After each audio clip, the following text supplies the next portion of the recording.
Candidate en deuxième position dans les sondages, fait partie des grands candidats, mais il y en a d'autres dont on parle moins, certains même qui sont inconnus. Est-ce que par exemple vous avez déjà entendu parler de Georges Kuzmanovic? Eh bien figurez-vous qu'il se présente pour le Parti République Souveraine. De quoi s'agit-il? Il va nous l'expliquer lui-même parce qu'il est en direct. Alors vous venez de la gauche, mais vous êtes souverainiste. Est-ce que c'est ça l'état d'esprit, souverainisme de gauche? Bonjour, merci pour l'invitation. Oui, il s'agit de souverainisme social. C'est la ligne que nous défendons et qui relie des gens de gauche comme de droite, ce qui fait que le sujet gauche-droite nous intéresse assez peu. C'est plutôt la France et les solutions à apporter aux Français. Mais pour faire simple, on regroupe un arc politique qui va de la gauche républicaine, disons chevènementiste, aux gaullistes sociaux. Alors justement, ça se retrouve dans vos visuels, Georges Kuzmanovic, pour votre campagne. Dans une de vos affiches, il y a De Gaulle et Jean Jaurès. C'est votre manière de faire du en même temps? Non, c'est pas du en même temps. C'est ce qui a fait peut-être la meilleure moment historique de notre pays. Je pense au Conseil national de la Résistance, qui reliait le social des communistes et une certaine vision de la grandeur de la France du général de Gaulle. Ça nous a donné les 30 Glorieuses à la française, une France indépendante, avec une France qui n'était pas dans le commandement intégré de l'OTAN, qui faisait Ariane, qui faisait le TGV, qui a fait Airbus, qui a fait le nucléaire, un pays industrieux qui se projette dans l'avenir, et en même temps qui a le meilleur système de sécurité sociale au monde, et le meilleur système de retraite, et le meilleur système éducatif. Je crois qu'on a un beau modèle là pour penser l'avenir, avec des gens qui viennent et de gauche et de droite, mais qui sont d'abord intéressés par leurs concitoyens et les intérêts de la nation, et pas les intérêts des banques ou de l'Union européenne. Alors vous étiez pour le Brexit, Georges Kuzmanovic. Est-ce que vous êtes également pour le Frexit, la sortie de la France de l'Union européenne? Non, c'est un raccourci. J'ai salué le respect de la démocratie de nos amis et partenaires britanniques, qui, même pour ceux qui n'étaient pas d'accord, ont respecté le vote, le référendum, le vote populaire en Grande-Bretagne pour le Brexit. Ce n'est pas le cas en France, comme vous le savez, ça n'a pas été le cas en 2005. Je ne suis pas spécialement pour le terme Frexit, je suis pour sortir de l'Union européenne, en tout cas du carcan de l'Union européenne, par tous les moyens possibles. Le Frexit en étant un, mais peut-être pas le meilleur.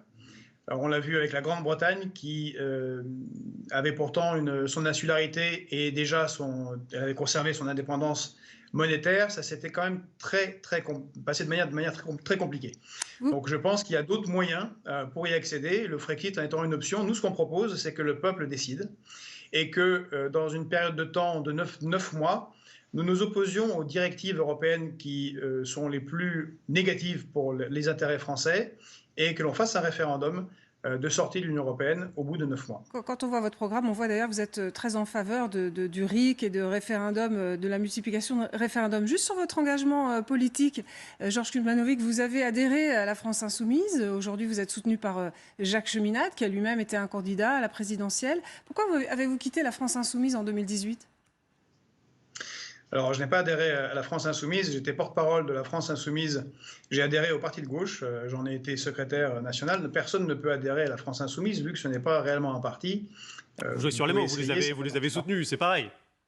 Exactement, je les ai soutenus. J'ai fait la départ campagne de 2017 et je peux vous assurer que la campagne de 2017, bien évidemment, Madame Ségolène Royal n'aurait jamais pu soutenir Mélenchon. Elle avait soutenu à ce moment-là Macron. On voit l'évolution. Et donc j'ai quitté la France Insoumise, principalement sur les questions européennes. À l'époque, nous avions un plan A, plan B, qui était résumé dans le programme de Jean-Luc Mélenchon par cette Europe, on la change ou on la quitte. Or, M. Mélenchon a récemment confirmé dans le monde que c'était devenu un plan A et un plan A'. Cette Europe, on discute de la changer, ou alors on discute de la changer. C'est-à-dire, c'est l'impuissance la plus totale. Par ailleurs, nous sommes à République souveraine, un de nos piliers principaux, c'est la laïcité.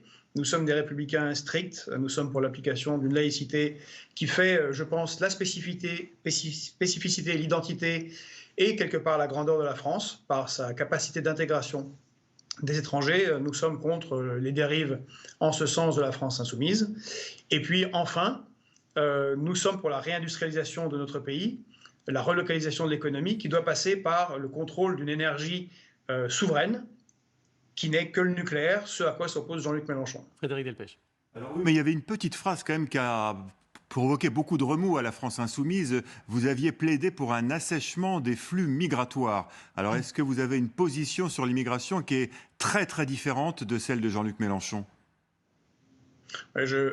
Cette phrase correspond à ce que M. Jean-Luc Mélenchon proposait. Il est lui-même pour l'arrêt des flux migratoires ou leur assèchement, vous utilisez le verbe que vous voulez, mais dans le programme à l'époque de Jean-Luc Mélenchon, cela consistait à faire en sorte, et je crois que c'est toujours le cas, qu'on arrête, qu'on coupe les raisons qui font que les gens émigrent en France. Donc c'est dans ce sens-là que c'est entendu, et moi je tire parmi mes références intellectuelles, il y a Thomas Sankara, qui était un grand dirigeant africain du Burkina Faso, le pays des hommes intègres, et qui voulait un Burkina Faso souverain.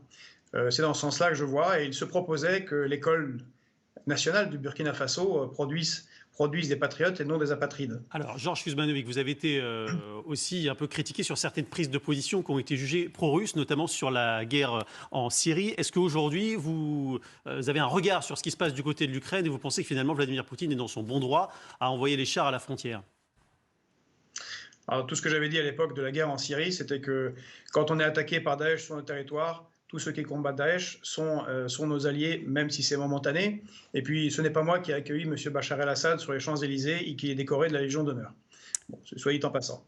Maintenant, concernant ce qui se passe en Ukraine, je suis assez atterré par l'inefficacité flagrante des diplomaties occidentales et la tragédie que notre pays soit inféodé à Washington et à son incapacité à gérer la crise.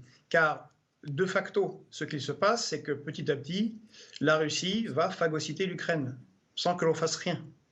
Le problème n'est même pas dans le fait qu'il y ait des chars qui se déplacent ou des troupes qui se déplacent sur le territoire russe. Comme vous savez, nos chars sont plutôt positionnés du côté de la frontière allemande. Ça ne veut pas dire qu'on va les envahir demain. Par contre, ce qui est plus embêtant, c'est que la Russie a distribué 4 millions de passeports à des concitoyens, à des binationaux, disons, dans la République de Lugansk et dans la République de Donetsk, ce qui est une invasion de facto. C'est comme si nous on distribuait des passeports français à des citoyens wallons, ou que des Britanniques distribuent des passeports britanniques à des citoyens en Occitanie. Je pense qu'on n'accepterait pas.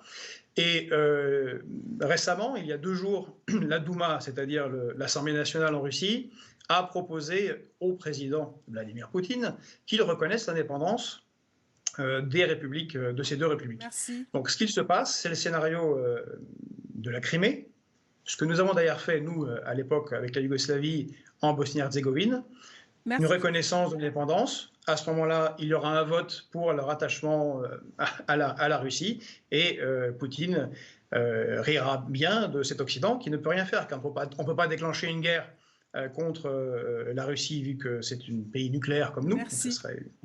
Voilà. Donc, il y a un vrai problème et il n'est pas traité sérieusement. Merci Georges Kuzmanovic d'avoir répondu à nos questions dans LCI Midi. Vous évoquiez Ségolène Royal à l'instant et la France insoumise. Bien, l'ancienne candidate socialiste à la présidentielle a un peu surpris en effet en disant que Jean-Luc Mélenchon, c'était le vote utile. C'est un coup dur pour Anne Hidalgo. On en reparle dans un instant et François Patria, sénateur LaREM, sera notre invité. Et puis dans les sondages, il plane largement au-dessus de la mêlée avec pratiquement 10 points d'avance. C'est Emmanuel Macron. Meilleur score dans notre sondage quotidien depuis janvier dernier. Comment fait-il et dans quelle mesure cela prépare-t-il son entrée en lice? Réponse dans quelques instants. À tout de suite.